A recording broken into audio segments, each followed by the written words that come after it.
আমি তো কিচ্ছু করবো না।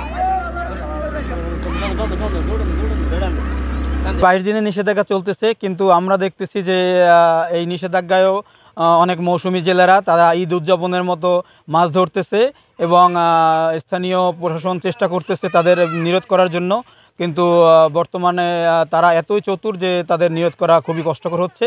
তারা মৌসুমী জেলেরাই মূলত এই কাজটা করতেছে। ইলিশ মাছে অভিযান চলে, এই বোঝা যাইতেছে না যে অভিযান নদীতে অভিযান আছে, যেরকম কেস্তাগাড়ি মৌজায় ধরতে আছে, দিয়েকুল মৌজায়, বারৈকরণ, সবখানি বুঝছেন। কোনো অভিযান বলতে কি একটা জিনিস, এই জালকাঠি জেলার ভিতরে বুঝতে আছি না।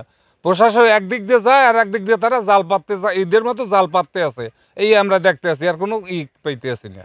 আমাকে দাবি প্রশাসকের কাছে যে এইটা জানি কঠোরভাবে বন্ধ করে, এইটা আমাকে দাবি, নাইলে তো আমরা ইলিশ মাছ পাবো না কোনোদিনও। আমাদের এই যে সরকার যেটা দেয়, চাউল দেয় 25 কেজি করিয়া, হেতে আমাদের কিছু হয় না। আর মনে করেন একটু বাড়াই ছাড়া তেল ডাল একটু চিনি এগুলো দিলে তো মোটামুটি আমরা চলতে ফেরতে পারতাম। হ্যাঁ, এই সরকার আমাদের বলছে 22 দিন তোমরা জাল বাবা না, এই কারণে আমরা 22 দিন আর নদীতে যাই না। 22 দিন অভিযান দিলে আমরা নৌকাজন ঘাটে রাখি, আমরা জাল বাইজ বন্ধ রাখি।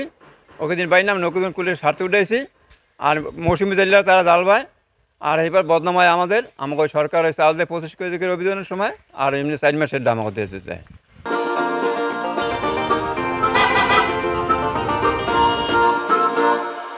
মা ইলিশ রক্ষায় 22 দিনের যে নিষেধাজ্ঞা আছে সেটা পুরোপুরি পালন হচ্ছে না, কিছুটা হচ্ছে চোর পুলিশ খেলার মতো। মৎস্য কর্মকর্তারা আসছে তাদের অভিযানে, কিন্তু তার পরপরই দেখা যাচ্ছে জেলেরা তাদের জাল নিয়ে শিকার করতে নামছে, মাছ শিকার করতে নামছে। তো আমাদের দাবি হচ্ছে যে এই প্রশাসনের যে ব্যবস্থাপনা, এই ব্যবস্থাপনা আরও কঠোর করা হোক। আসলে আমাদের এই মা ইলিশ রক্ষার জন্য নদীতে সবসময় 8টি টিম কিন্তু আমাদের কার্যকর আছে। আমাদের এই টিমগুলো যখন আমরা এক জায়গা থেকে যখন আরেক জায়গায় মুভ করি, সেই সময় কিন্তু এই অসাধু কিছু জেলে এই সুযোগটা গ্রহণ করে, তারপরও কিন্তু আমরা তাদেরকে আবার তাড়া করে তাদেরকে কিন্তু ধরে ফেলি।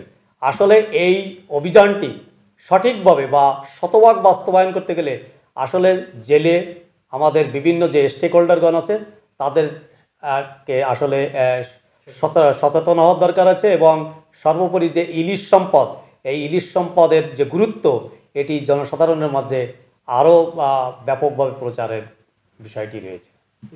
ইতিমধ্যে আমাদের এই সকল নদ নদী থেকে বিপুল পরিমাণ আমরা জাল আটক করেছি, কারেন্ট জাল, এবং সেগুলো পুড়িয়ে বিনষ্ট করেছি।